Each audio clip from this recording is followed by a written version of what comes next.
আসসালামু আলাইকুম। আজকে আমি চলে গিয়েছিলাম ভর্তা ভাত খাওয়ার জন্য। এটা হচ্ছে বগুড়ার বউবাজারের বিখ্যাত সবুজ ভর্তা হোটেলের ভর্তা ভাতের হোটেল।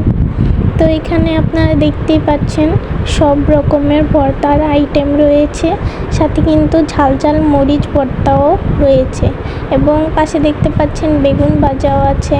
তারপরে এখানে সর্ষে ইলিশ, সর্ষে রুই কাতলা, ছোট মাছ আরও যাবতীয় বিভিন্ন ধরনের আইটেম এখানে রয়েছে। এখানে ওরা স্পেশালি গরুর ভর্তা যে রান্না করে ওটা খুবই মজার। তো এখানে দেখতেই পাচ্ছেন বগুড়ার বিখ্যাত দই, এটা কিন্তু খুবই মজার এখানের। তারপরে এখানে তিলের যে জিলিপিটা ওরা বানায় ওটা খুবই মজার, আপনারা চাইলে ট্রাই করে দেখতে পারেন। এখানে সব ধরনের আইটেম আছে, এটা আপনারা ট্রাই করে দেখতে পারেন। তিলের জিলাপিটা খুবই মজার হয়।